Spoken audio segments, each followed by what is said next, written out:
Hello friends and welcome back. Zelos watches are one of my favorite brands of all time.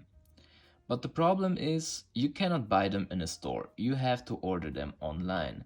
And one of the main issues with that is that you cannot actually hold the watch in your hand. You kind of have to gamble if the watch will fit you, if it's too big or too small for your preference, and you kind of don't know how it will wear on your wrist. Zelos just announced a new rerun of their most popular model, the Mako 3. They will release some new stainless steel models and some bronze variants. So with that in mind, I've decided to make a size comparison video. I own 3 different models of the brand. We have the Swordfish 42mm in stainless steel on the left, we have the Mako in the middle, and we have the Horizons version 2 on the right.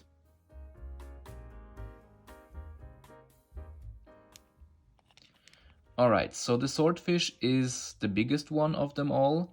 It has a case diameter of around 41.5, 42mm, depends on where you measure it. The lug-to-lug distance is 48, and the total thickness, including the crystal, is 13.5. We have a lug opening of 22.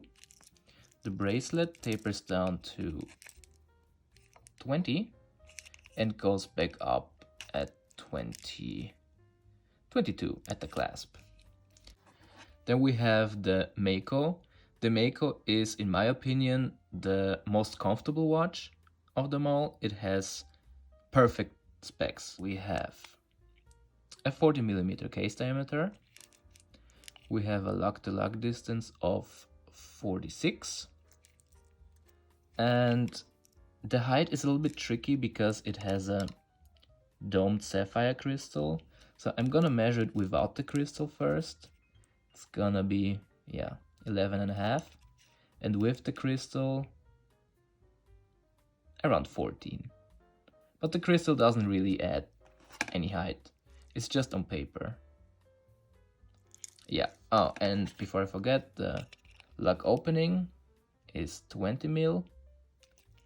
And the bracelet tapers down to 18 and goes back at 20.5, the clasp. Yeah, so this is honestly my favorite watch of them all, of the bunch. The Horizons. The Horizons version 2 is the most recent and most expensive watch in my collection. It's also the smallest one. Even though these two have the same case diameter on paper at 40, this wears way smaller due to the shorter lug-to-lug distance. But let's have a look on that. So the diameter is, it's like 30 and a half, 38.5, 39, depends on where you measure it. It's slightly below 40.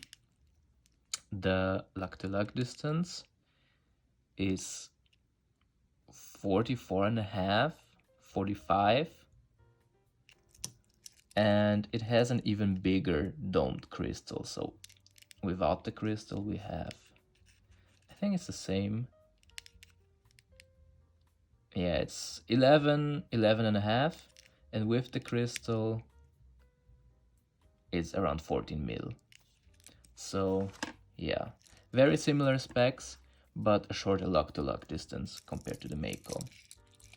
The lug opening is also 20. It tapers down to 18 and it goes back up at 21 at the clasp. So yeah, I will give you some wrist shots and I will compare all of them side by side.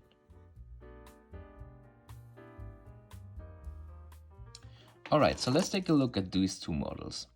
So we have the Swordfish on the left and the Mako on the right. As you can see already, the Swordfish is visually bigger, and it is, everything about it is bigger. The lug opening, the diameter, the height. But this is how it looks top down. And this is how it looks on the side profile, side comparison. You can see the Mako is way slimmer than the Swordfish. And also, if we turn it around, the Mako is just more refined, more elegant in my opinion. The Swordfish is more angular, more sporty, which I also like. But I really like the curves of the Mako. The clasp is the same, it's very similar though. Keep in mind that the new version of the Mako will have a different clasp. It will have the new updated clasp, but this is the older version, so I still have the old one on there. Yeah.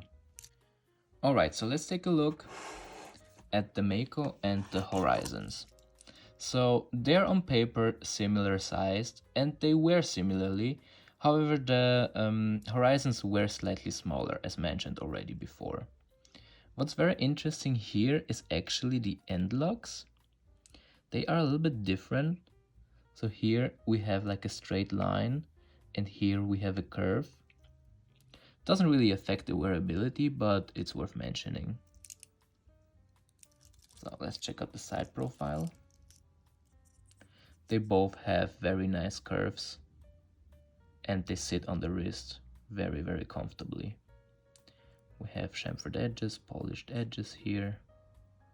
Very nice. And also, this is how they look like. So when it comes to the thickness, when it comes to the height, they are almost the same. Like when you include the crystal, they are both 14 millimeters, and without the crystal, they're like 11 or 11 and a half. The bracelet is also very similar.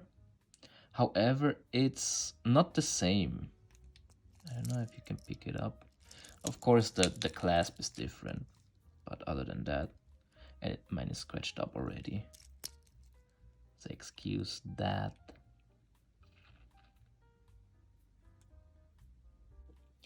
Alright, so let's check out some wrist shots. I will start with the Horizons. Not the Horizons, the Swordfish, I'm sorry. This is how it looks on my 6 3/4 inch wrist. It's wearing a little bit big, but I like it nonetheless. It's just the 22 millimeter bracelet is a little bit, I don't know, chunky. I did a review on this watch, so if you're interested, just I will link it up here. Let's move on to the Mako. This is how it wears on my 6 3/4 inch wrist. Very nice. I really love the way it wears. It's, in my opinion, the perfect size for me.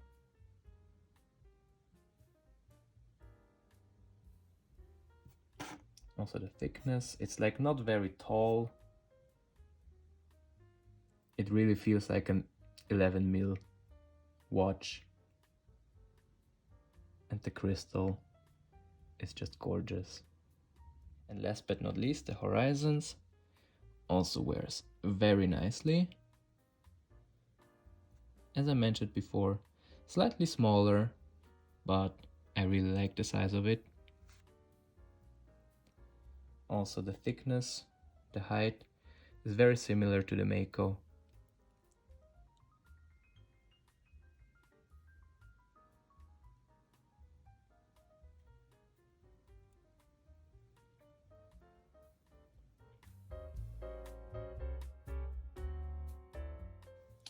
So what's also worth mentioning is that each of these models have different movements inside.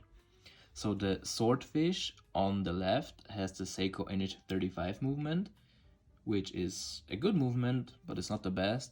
but keep in mind that the Swordfish is also the most affordable option. In the middle we have the Mako with the Miyota 9015 movement, which is, in my opinion, a very good movement, very accurate, and it also beats at 4 Hz, so I wish Zelos would incorporate this movement in all of their watches, but hey, that's just my opinion. And the Horizons has the ETA 2893 movement inside. It's the 4 Hz GMT movement. So this is a little bit premium. You have also the open case back with a little bit of perlage on there. Yeah, but of course you pay a premium price for that, so this cost me around 700 euros. And this one is around 450 euros. This was 300 euros.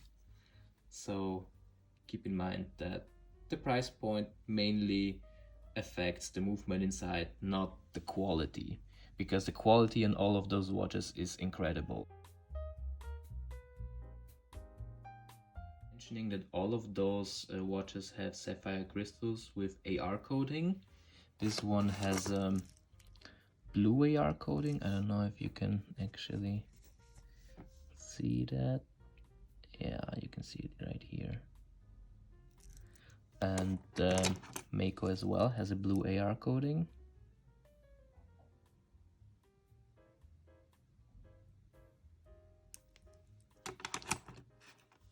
The Horizons, I think, has also a coating, but I think it's colorless.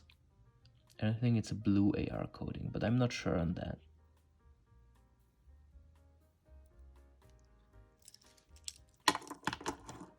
Let's also check out the bezel action, because it's very different across the 3 models. So the Swordfish has a very stiff and very solid bezel action. So let's have a listen. I don't know if the camera can pick it up, but it's a little bit hard to turn. But it's very satisfying bezel action. And the bezel action of the Mako is a little bit smoother, so it's not that solid as on the Swordfish. I really like the bezel action on this one. It's easier to turn, it's very satisfying. There's not much backplay. It's a little bit of backplay, but it lines up perfectly. I really like this one. I think they did a great job on the bezel action. This one is a little bit different. It has a ball bearing system, so it has also, I think, a 48 clicks. These two have 120 clicks. It's also very satisfying to turn. And this is also bi-directional, so you can turn it left or right. Also very cool to play around with. Really enjoy this one as well.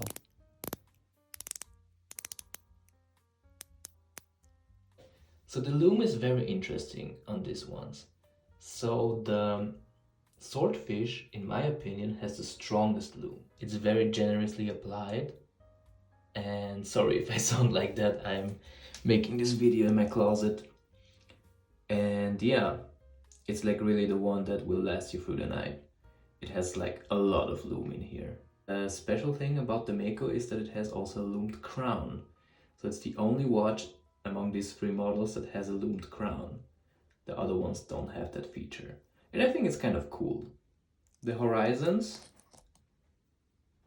it is the fully lumed dial. However, the blue is really fading very quickly. So what you can see are the hands at the indices. They are glowing the longest, and the blue fades really quickly.